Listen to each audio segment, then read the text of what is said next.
प्यारे विद्यार्थियों, नमस्कार। आप सभी का हार्दिक अभिनंदन है, स्वागत है। यह हम स्वपन वासव दत्तम जो नाटक है उसका पहला अंक और उस पहले अंक के अंदर ये 12वें नंबर का जो पद्य है उसका हम अध्ययन कर रहे हैं। क्योंकि बीच में 2-3 पद्यों का मैंने वीडियो इसलिए नहीं बनाया क्योंकि वो परीक्षा की दृष्टि से इतने महत्वपूर्ण नहीं है। तो मैं चालू करता हूँ चूँकि समय कम रहता है। विश्रब्दम हरिणास चरंत चकिता देशागत प्रत्यावृक्षा पुष्पफलैः समृद्ध विटपाः सर्वे दया रक्षिताः भूयिष्ठं कपिलानि गोकुलधनानि क्षेत्रवतो दिशोः निसंदिग्धम इदं तपोवनम अयम धूमो ही बहवाश्रय। यहाँ ये जो बात कही है, यहाँ जो ब्रह्मचारी है उस ब्रह्मचारी के द्वारा ये बात कही गई। थोड़ा सा मैं इसका प्रसंग जोड़ देता हूँ कि ब्रह्मचारी यहाँ जो है आता है और आकर के जो ये बात कहता है। और ब्रह्मचारी ने जब चारों तरफ देखा और उन्होंने जो अंदाज लगाया उससे बात को यहाँ पर ये बात कही गई है और कहा देशागत प्रत्यय, यानी यहाँ विश्वास जो है वह उत्पन्न हो जाने के कारण जो है अचकिता हरिणा विश्रब्दम चरंती, यानी हिरणों का जो झुंड है वह भय त्याग कर जो है विश्वास पूर्वक जो है यहाँ पर जो चल रहे हैं। सर्वे वृक्षा दया रक्षिता पुष्प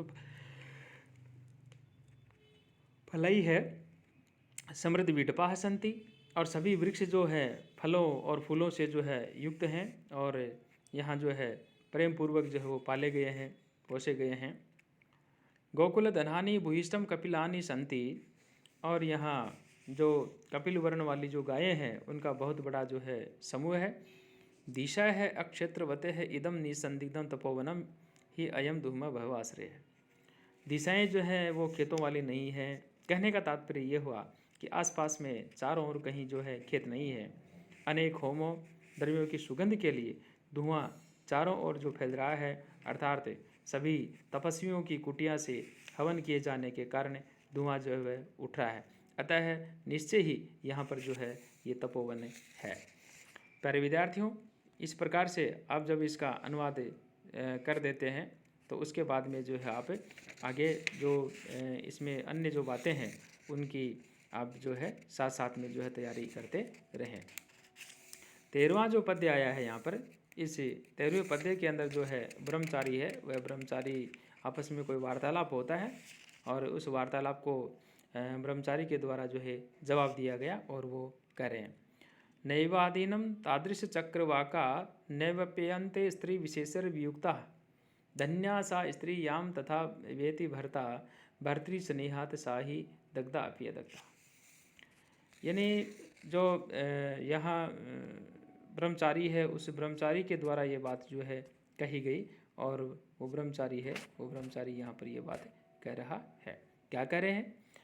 ब्रह्मचारी के द्वारा ये बात कही गई।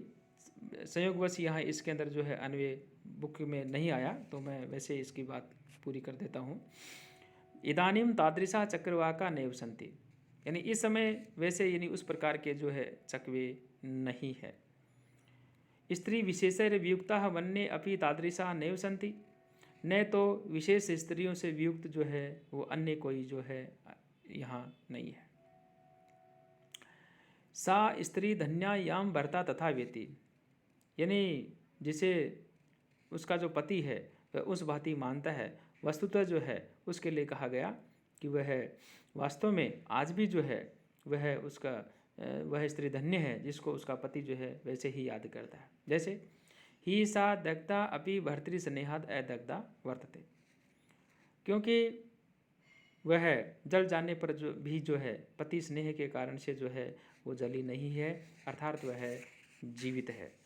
तो प्यारे विद्यार्थियों, यहाँ इस प्रकार से ये जो बात कही है ये राजा उदयन जो होता है उसके 2 पत्नियों का इसके अंदर जो है वर्णन आता है। एक रानी जो है उसका नाम वासुदत्ता रहता है और दूसरी रानी है उसका नाम पद्मावती होता है।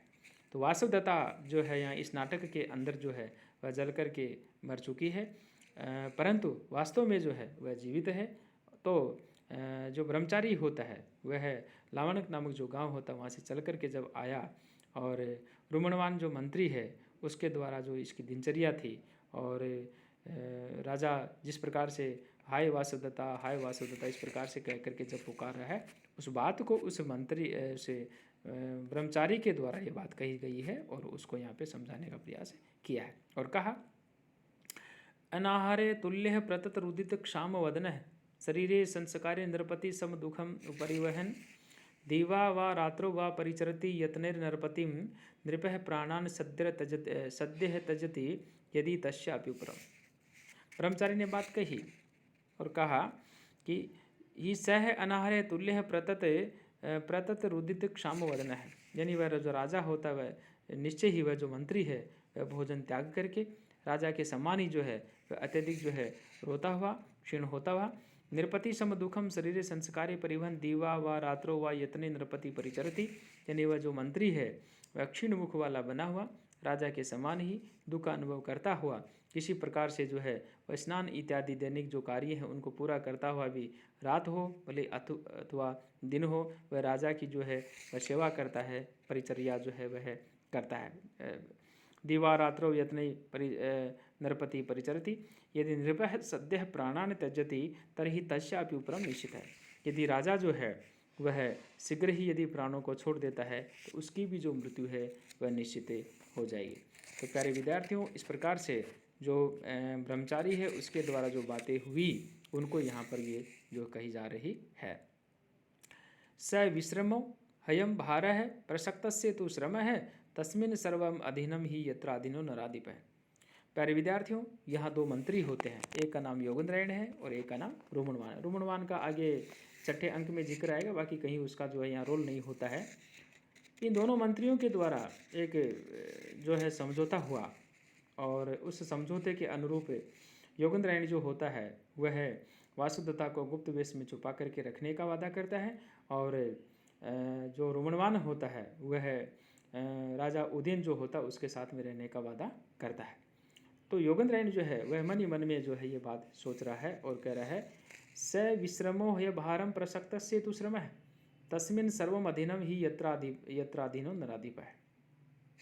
ही अयम मदीय भारः स विश्रमः तु तस्य श्रमः प्रसक्तः ही नराधिपः यत्राधीनः सर्व तस्मिन् अधीनम।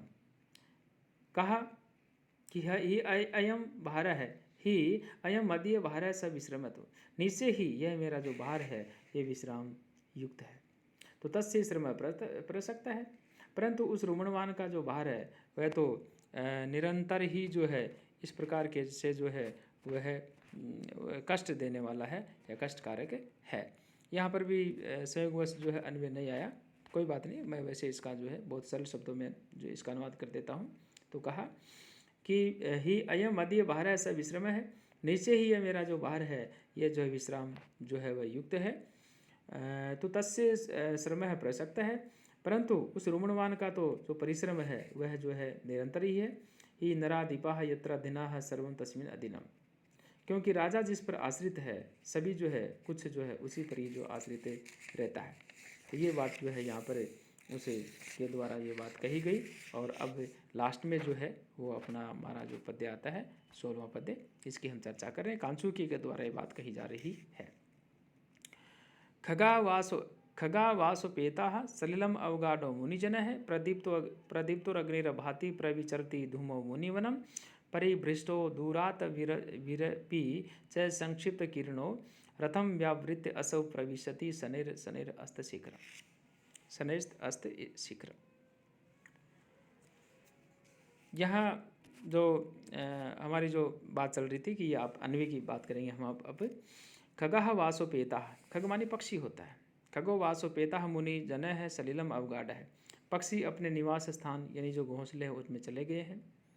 मुनिजन है सलिलम अवगाढ़ है, तपस्वी मुनि लोग जो है सायंकालीन संध्या वादन के लिए स्नान आदि के लिए जल में जो है प्रविष्ट हो गए हैं। प्रदीप्त है अग्नि भांति, और जली हुई जो अग्नि है वो चमक रही है। अपि च दूरात परिभृष्ट है परिभृष्ट रवि संक्षिप्त किरण सन, और तपोवन में चारों ओर जो धुआं जो है वह फैल रहा ही है, और दूर आकाश से गिरा हुआ संकुचित किरणों वाला जो सूर्य है वह भी अब जो है अपने रथ को लौटा करके जो है अस्ताचल जो है उसकी ओर वह जा रहा है। व्यावृत शनैः अस्त शीघ्रम प्रविशति, अर्थात वह जो है अब अस्त हो रहा है। तो प्यारे विद्यार्थियों, इस प्रकार से ये जो इस वीडियो के माध्यम से जो आप तक ये जो आपके पास इन पद्यों की जो वीडियो पहुंच रही है, आप इनको सुने और समझें। ये कंटेंट जो है उनको आप पढ़ें, और यदि कोई प्रॉब्लम आती है तो आप जो है मुझे सूचित करें, आपकी हर समस्या का समाधान किया जाएगा। तब तक के लिए सभी को